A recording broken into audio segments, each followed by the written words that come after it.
like to introduce ALISTAIR Green. He did write something out for me to read, but he's a lot kinder than Naomi and said I didn't have to. Now, we had, Al and I have been working together a fair bit. I think it's more fitting, as you said, to just talk about my experience or Tilly's experience with Al's work. Does a lot of facilitating for us to help us keep on track to develop our own strategies.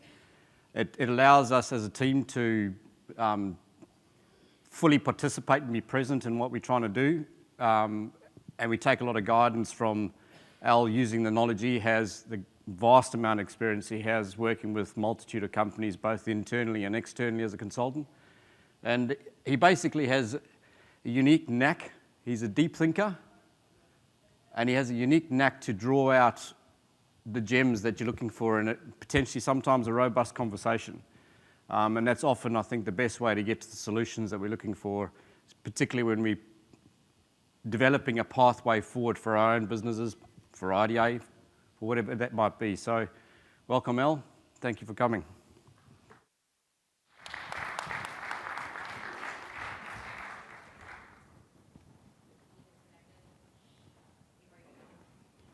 Thanks, mate. You need to come do this. I told you I'd get you on stage. That's rude. Watch this magic come to life. Ta-da. Thank you, Donald. Hi, all. Thanks for having me. Thanks, Lance, for that nice introduction. That's terrific. I really do have a privileged role. I get to go behind the curtains and work with some pretty amazing businesses. It's privileged because it really is, behind the curtain is a sacred space for businesses and for companies, and I truly love the work that I get to do. I'm one of the fortunate few, I think, that if I didn't need to be paid for this work, it's exactly what I'd choose to be doing anyway. Today, I am going to share with you a bunch of tools and give you my process. All of it can be accessed online, so if you've got a QR code reader, you want to snap that, it'll take you to that website there. And I'm going to share all the tools that I use on a day-to-day basis with the companies like Tilly's and others that I get the privilege of going through strategic planning with them. I'll also put that up at the end if you'd like as well. So, I am a business strategy nut. I help businesses develop strategic plans that are simple to read, easy to understand, that build alignment in your team, drive accountability, and high levels of execution. These plans link an organisation's vision and purpose to what they do on a day-to-day basis. A strategic plan built on our adopted framework clarifies the director's thinking. It aligns the team to a common goal. It keeps everybody's focus on the main thing and provides a structure for having the right people in the right seats, doing the right things right. When this framework is brought to life within the organisation with rolling quarterly reviews and resets, an organisation moves faster.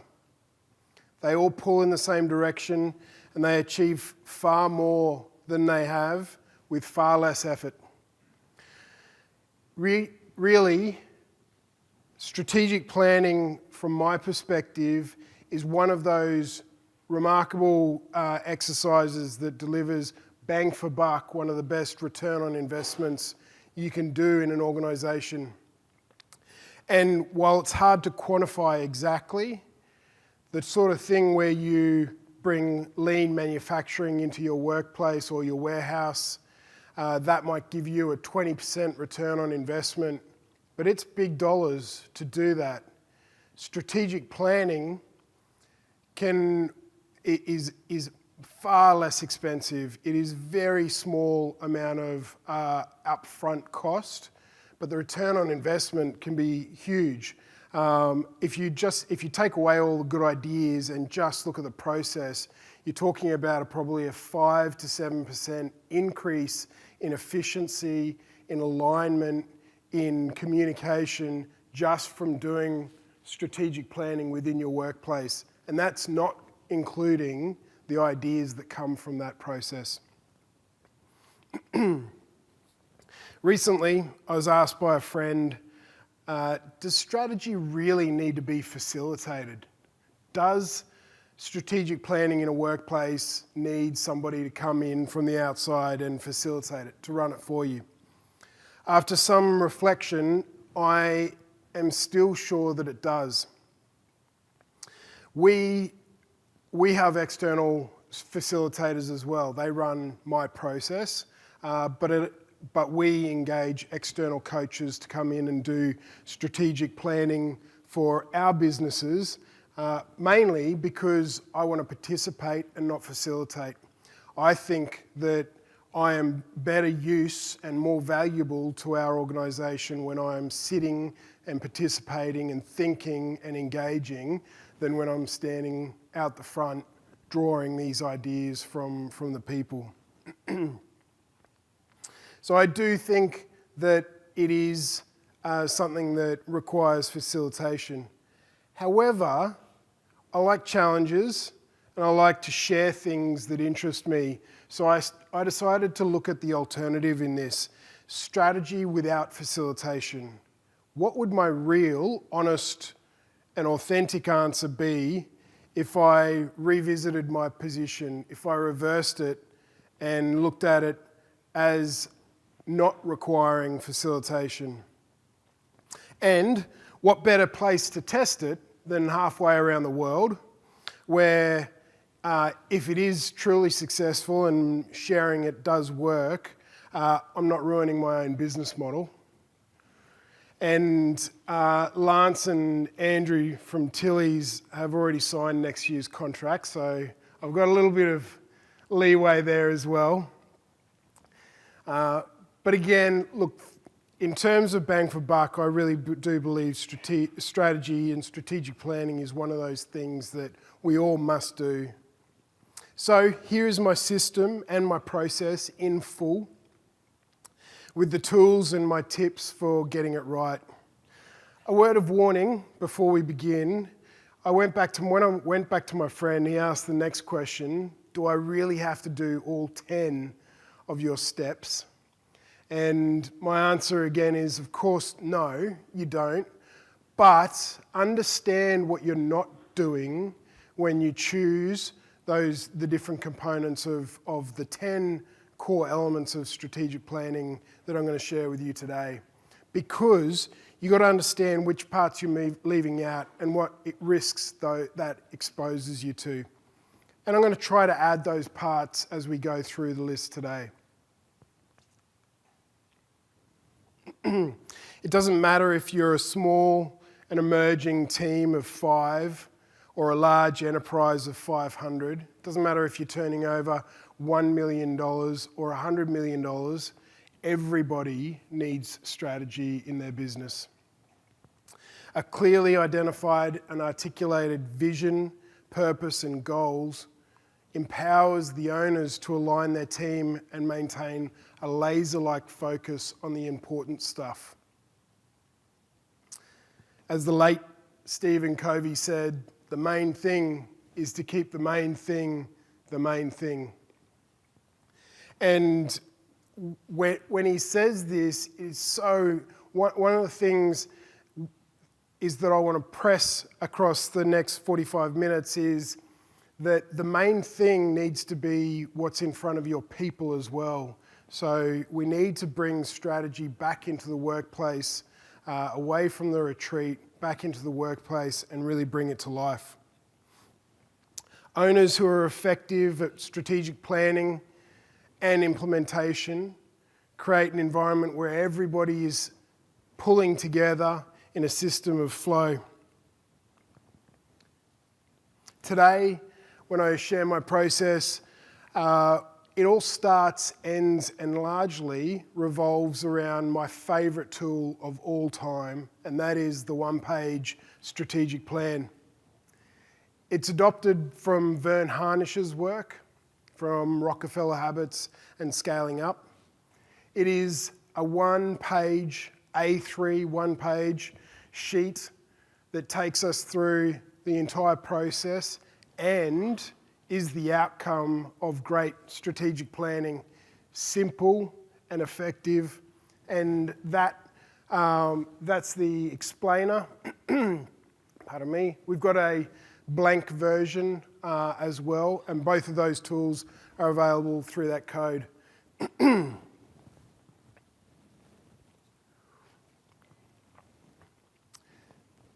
We'll talk through how this works as we go. So, I believe there's 10 core elements to strategic planning in any organisation. They are an external environmental scan or a macro analysis. Number 2 is gathering feedback, asking your staff and the people around you for true, honest and candid feedback. The third is that it is the director's job or the senior management's job to set the vision and the direction of the organisation. Once we do that, we need to involve the right people. And I'll go into some detail around why it's so important to choose the people that you invite to the strategic table.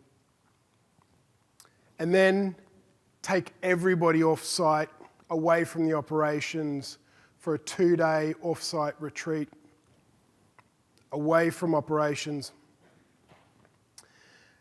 There, you document the plan using the one-page plan. You allocate project leaders to ensure responsibility and accountability and prevent failure to implement. You make it visual and you bring it back into the organisation and you put it up in front of everybody and make sure that everybody understands that this is the bus that they're either opting to get on or opting to get off. You check in with your project leaders on a regular basis, asking them a couple of simple questions about how they're going and where they're stuck. And then you develop a strategic cadence, a rhythm of daily, weekly, monthly, quarterly, and annual reviews and meetings that allow you to develop this habit and build this strategic muscle that is such a powerhouse and a huge competitive advantage for you and your organisation. That's it. My 10 core elements of strategic planning. Been doing this for coming on 12 years, 12 or 13 years. Had the privilege of doing this process with hundreds of businesses over that time, and this hasn't failed me.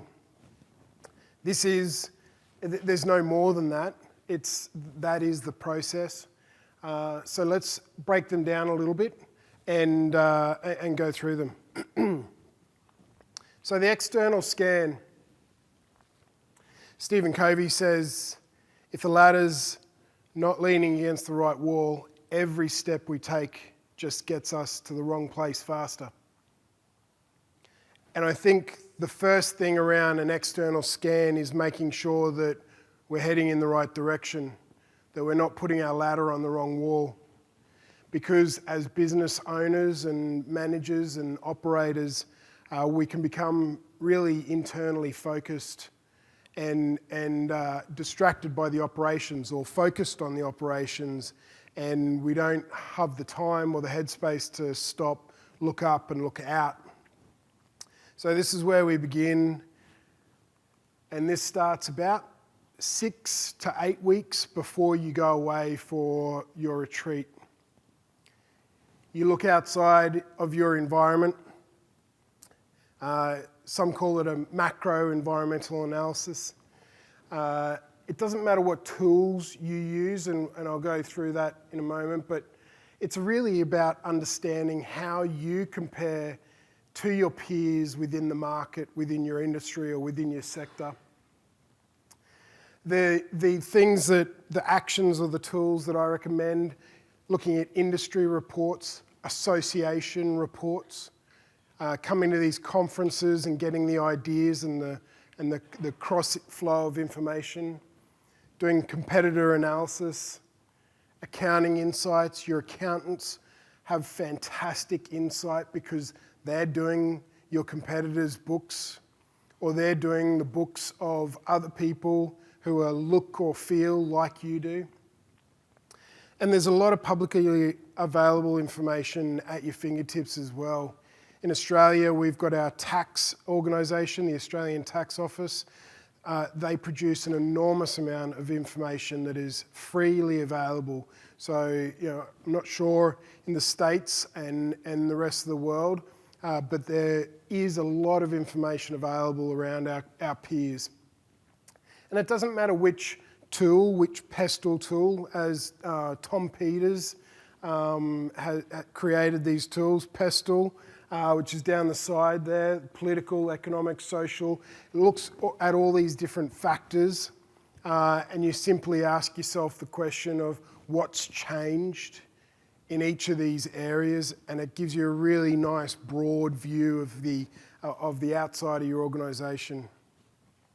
My tip, and the thing that has worked so well every time that I've done it or recommended it, is find a non-competing company that most closely resembles you, who are non-competing. So they might be on the other side of the country, they might be in a different country, and they look and feel like you. And I've heard these comments over the last couple of days and hanging out with Lance and the Costex crew, who talk about businesses that kind of look and feel or have a similar model to them.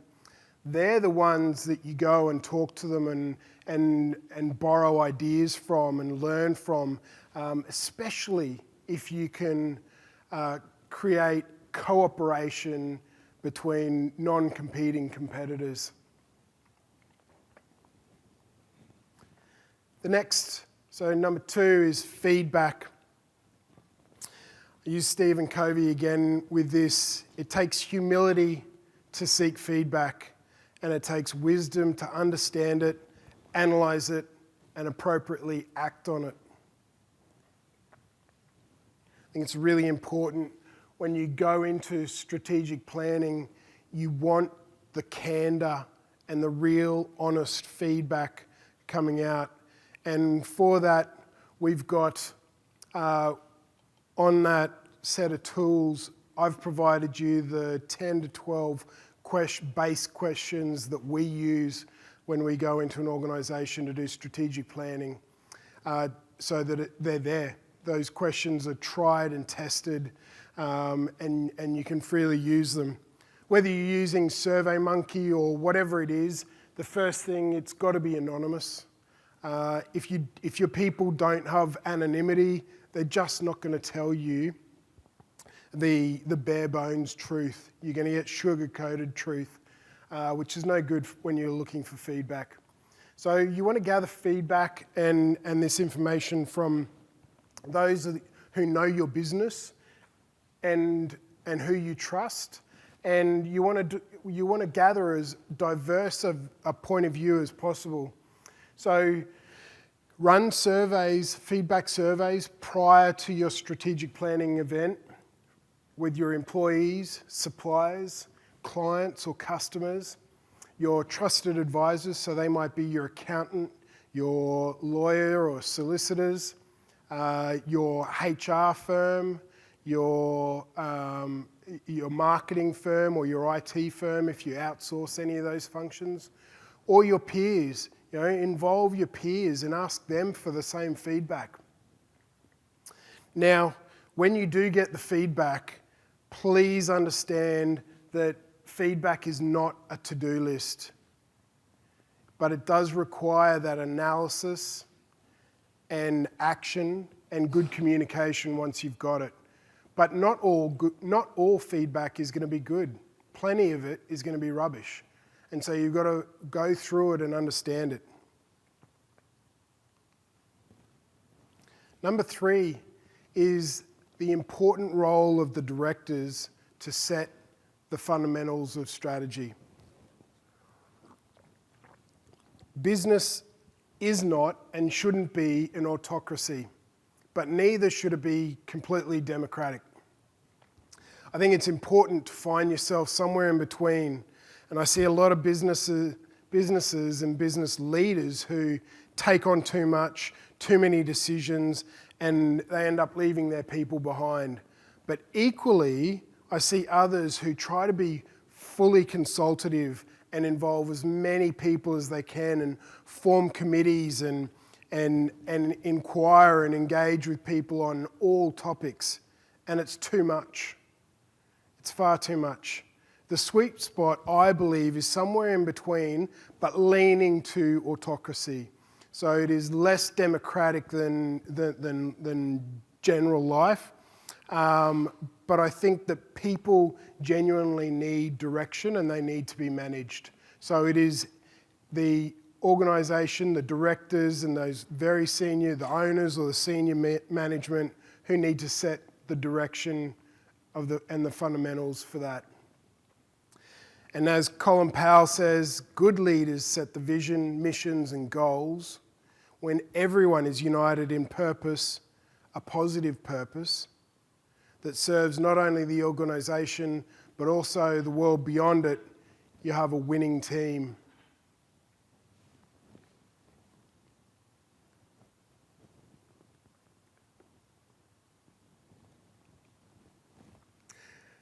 So if we have a look at what happens, how do you set the fundamentals as a director? We get out a one-page strategic plan, our OPSP, and we're focusing in on the red section around the outside of the one-page plan and simply working through it. We work on what is our purpose, that reason for being, our vision, the envisaged future state of success. What is our main thing, which is our moonshot? What is our 10-year plus goal, our moonshot goal? What might be our critical numbers, those numbers that all of us, business owners, senior managers, directors know? They're the numbers that keep us up at night, or wake us up in the middle of the night. And what are our values, those core set of rules that all decisions in the organisation can be made from? So we work through that section together as directors. And then we prepare the CEO presentation, director CEO presentation. And I've given you the template as well for that, a short 10-slide presentation that you can use in your team to deliver the where have we come from, where are we now, and where are we going.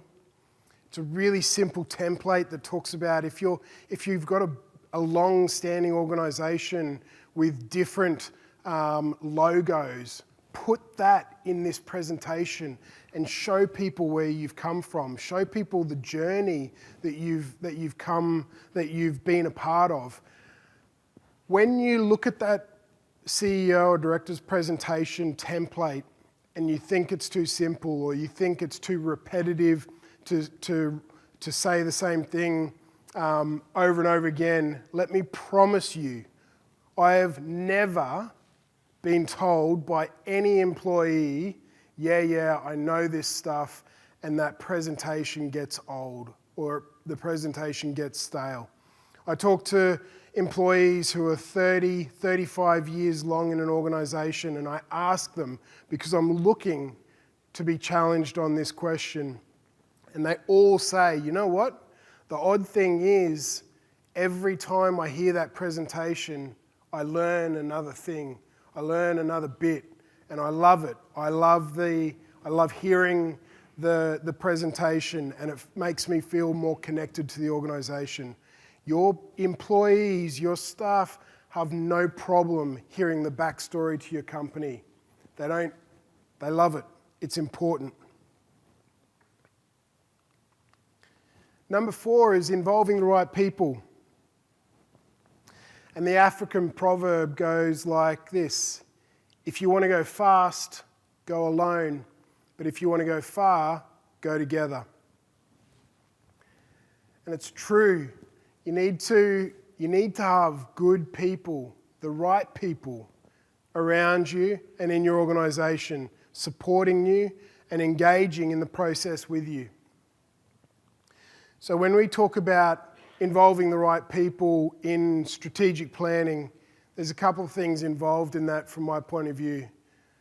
The right people are the ones that are going to engage in the process, that are going to be positive within that process, and that doesn't mean that they're not going to challenge you, but they're going to be positive about the process of strategic planning or setting the vision and the mission, the values, the moonshot.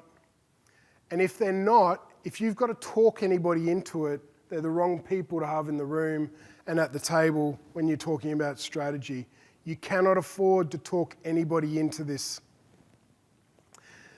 When we do this and we involve the right people, what we do is we give them that raw feedback that we've gathered from the surveys, and we ask them to go through it and have a look at it and highlight within the survey responses what are the really key ideas that have come out of this, out of the feedback.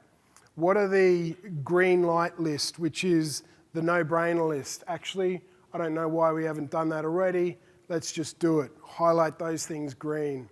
The operational list, we highlight blue for this isn't a strategic thing, but it is something that we need to do, but at an operational level. And so we ask those people involved to go through that preparation and start analysing it and assessing it and making some sense of it and looking for the trends through it. And then all of that information goes into our SWOT, into our strengths, weaknesses, opportunities, threats and trends. Another thing, the tip down the bottom, I also encourage business owners and leaders to look for your next generation of leaders, your emerging leaders, and invite them to the strategic table.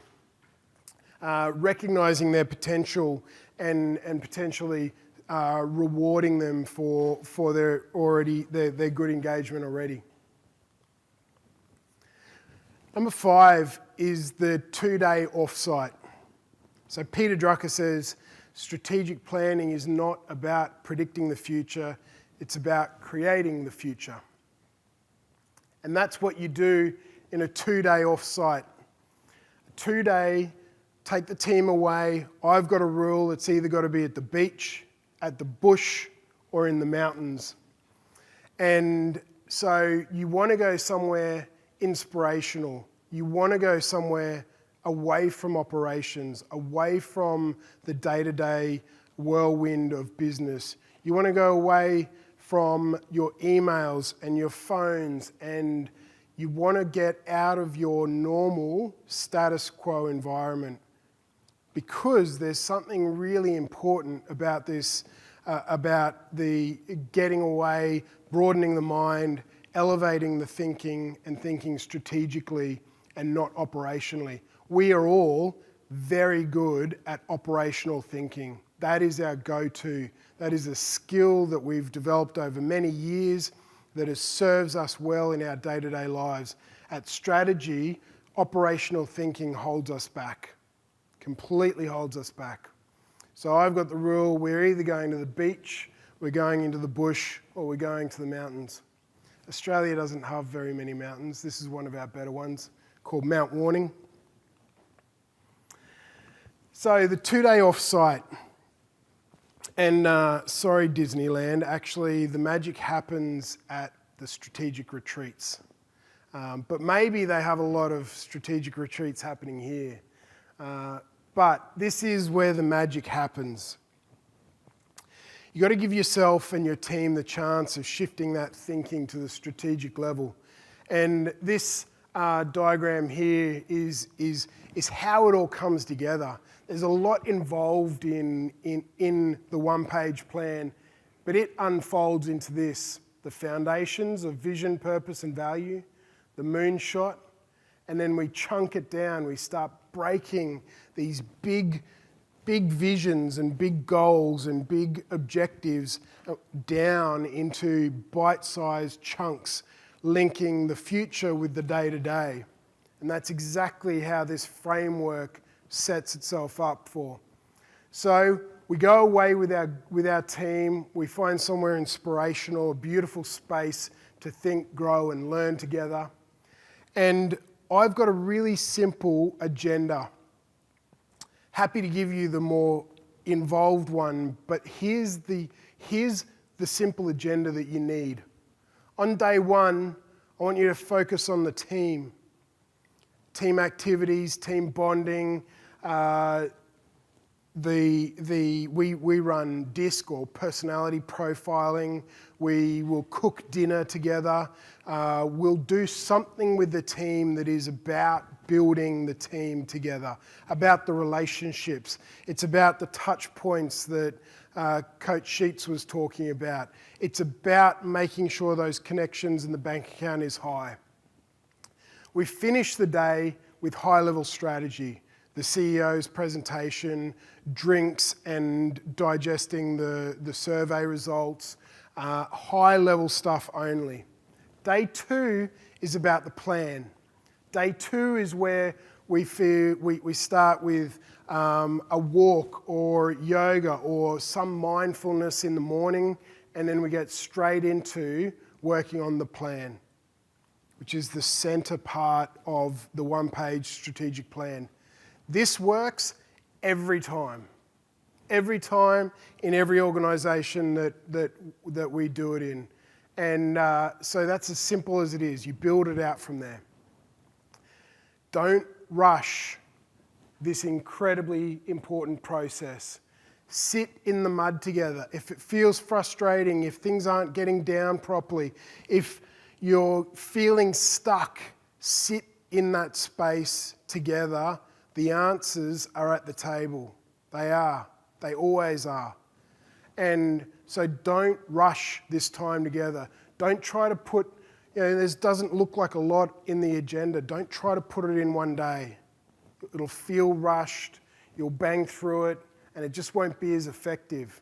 So again, do we have to follow Al's rules around this stuff? No, but understand what you're losing when you take things out. At the retreat, we begin documenting the plan, going back to that one-page strategic plan. And as Greg Reed, the millionaire mentor, says, on dreams, goals and plans, a dream written down with a date becomes a goal. A goal broken into actionable steps starts to become the plan.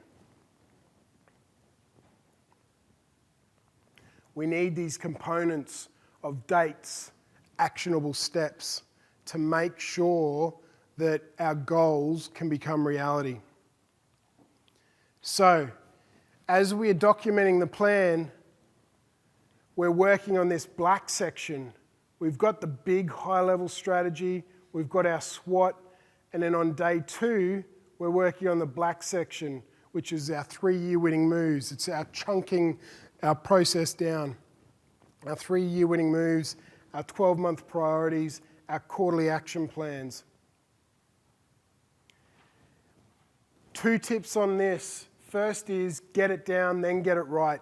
There'll be time over the following weeks after the strategic retreat to hone the words or wordsmith it and find the right terminology. But you have to put pen to paper. Print these out on A3s, have a bunch there when you're working through this process, and make sure people are graffitiing the page, because that's where the magic starts to happen, when we actually put pen to paper and it all starts becoming real. Once we are filling out the plan, number 7 is allocating project leads. And this is the part around responsibility and accountability.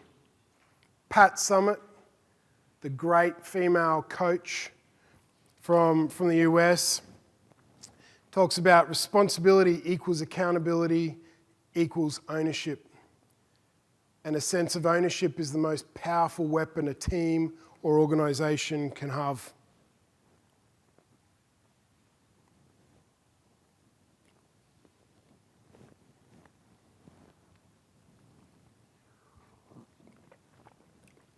Allocating project leaders, probably one of the simplest tasks on the list, and one of the ones that most often gets dropped away, and one of the ones that has the highest rate of failure to implement.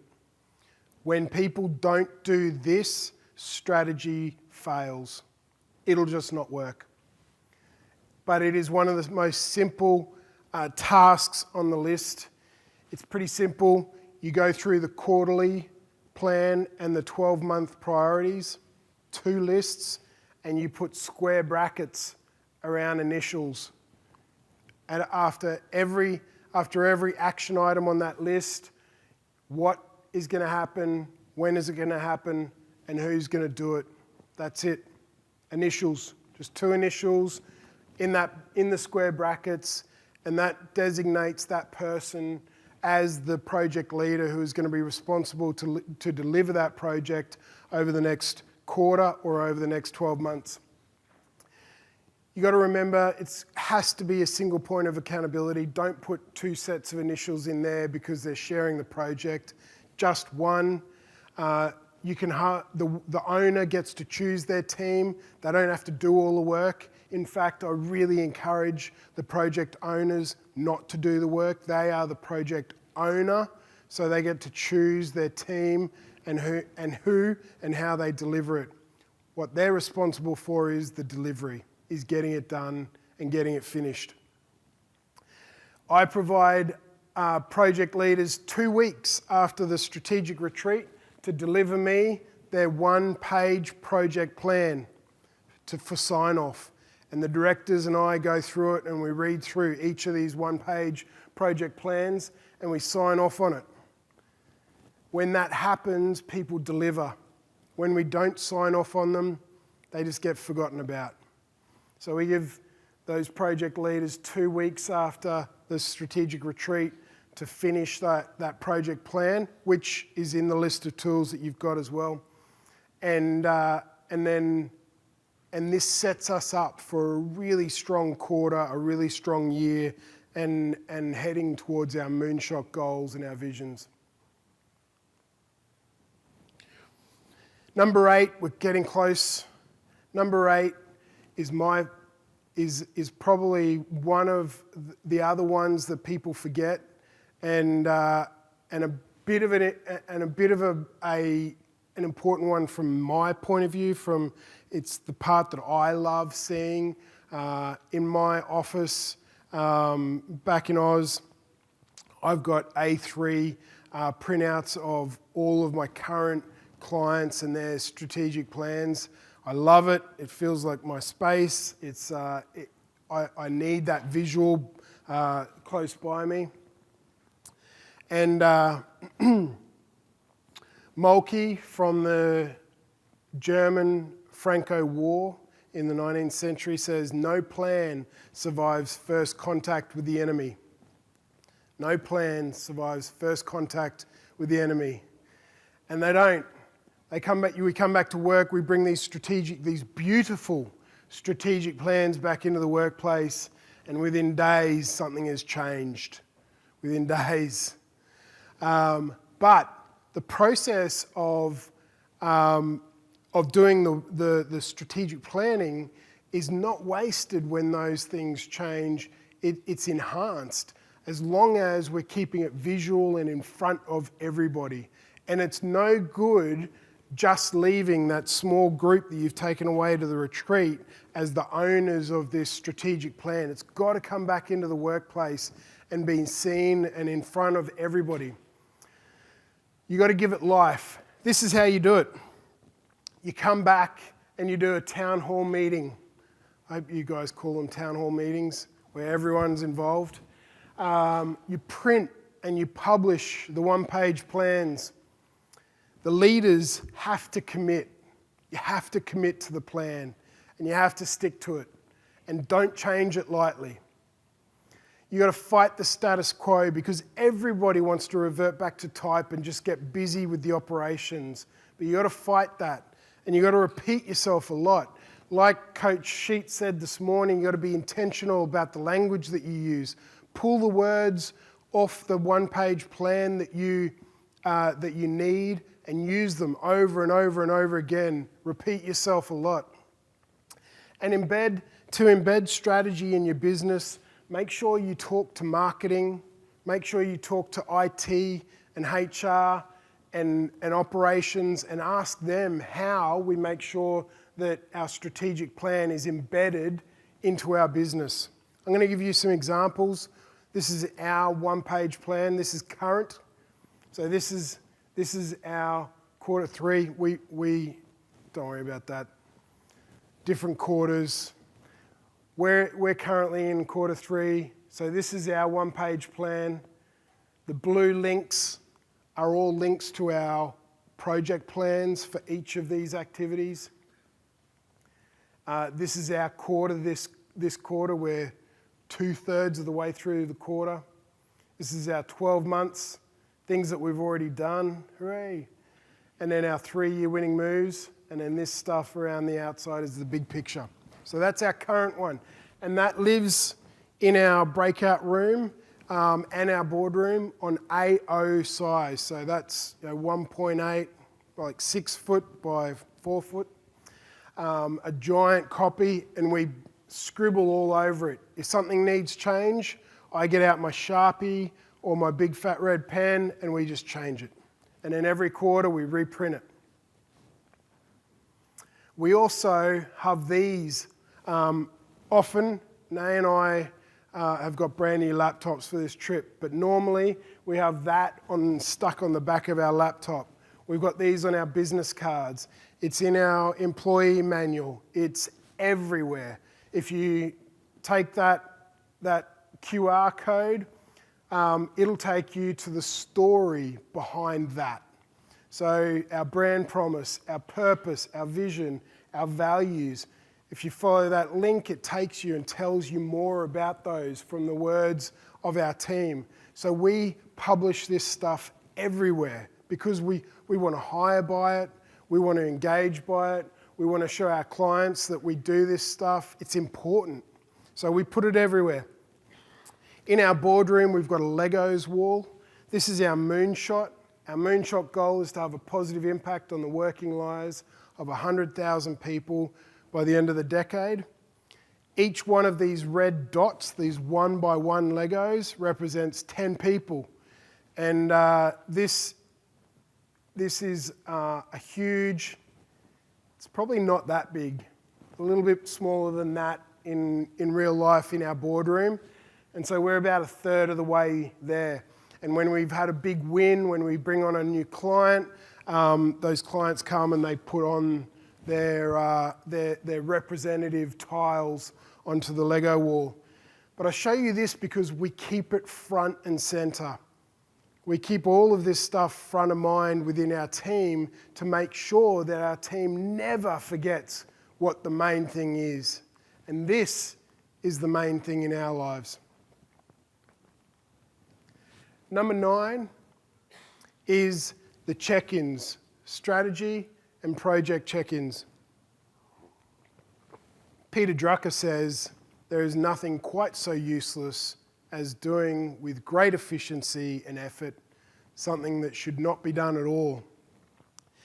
And from time to time, we're going to need to manage this thing because it's going to get off track. People are going to revert to type, go back to the status quo, and get busy in operations and forget about the strategy. They're going to. But even though they do return to the selling or the making or the designing or whatever they're doing, they need constant reminders as that habit is formed around strategy to make sure that they're on track and that these strategically important projects are getting done. The way to do it is really simple. Every month, one of the senior leadership team needs to check in on each of the project leaders and ask 2 really simple questions. Show me how you're going. Don't ask, how are you going? Because the answer to that always will be good, even if it's really bad. Even if they are completely stuck, derailed, stuck in the trenches, haven't been able to touch it, they're just going to nod, especially if it's going badly. They're going to nod and say, yeah, good, in progress, on track, work in progress, it's all good. So the question to ask is, show me how you're going. Get them to pull out the strategy plan, the project plan, and talk to you through it. And then, regardless of how it looks, ask them what is getting in your way. Because your role is in that senior leadership team, CEO, managing director, owner, is to make sure that those roadblocks are removed, the doors are opened, and they get unstuck. So you show me how you're going and what's getting in your way. And if you do that monthly with each of your project leaders, there should only be between 3 and 7 projects on the trot at any one stage. So we set those monthly strategic check-ins, send out the times and the agenda. Hey, I want to catch up with you in a week's time about your Q3 projects. I'm going to be asking you 2 simple questions. Show me how it's going and what's getting in your way.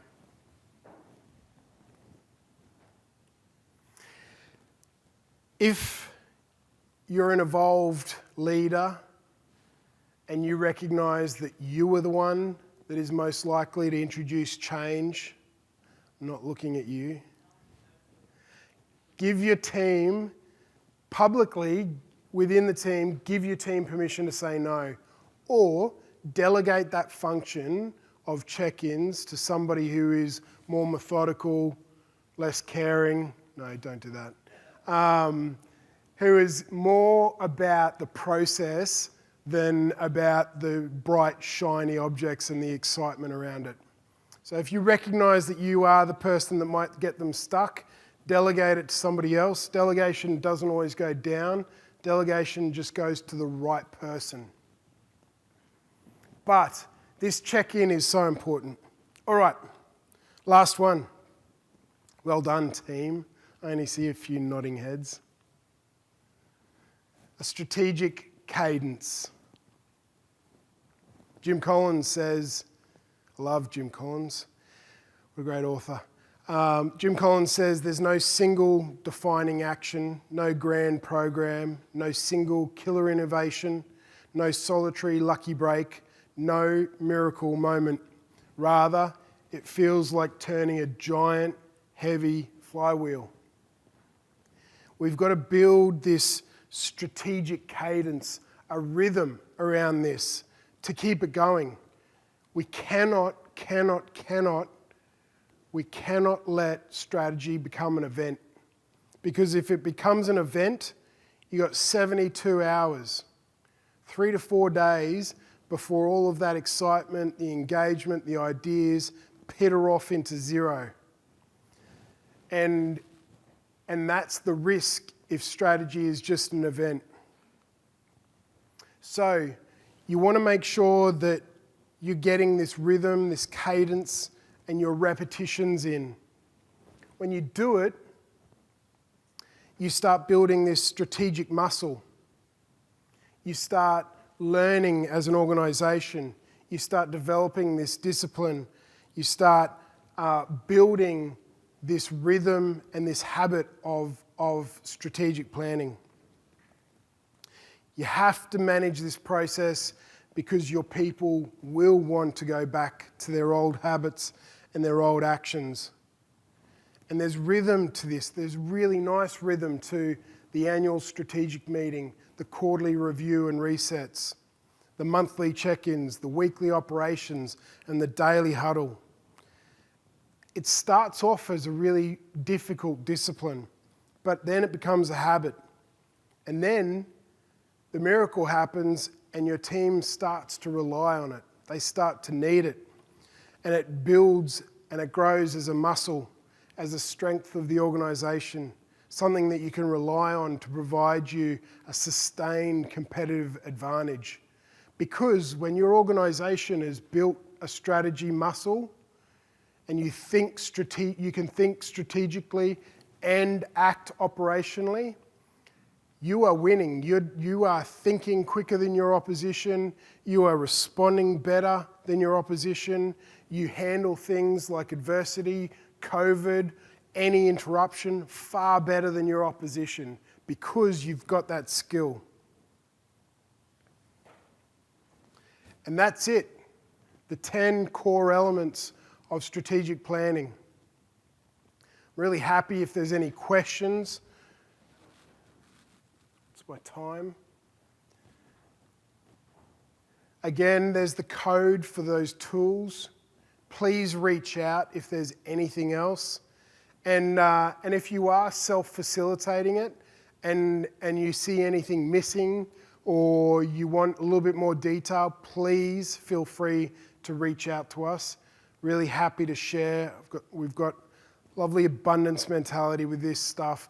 I just want more businesses, more organisations to do good strategy, because the better the strategy and the more people that are doing this, the more sustainable, profitable, and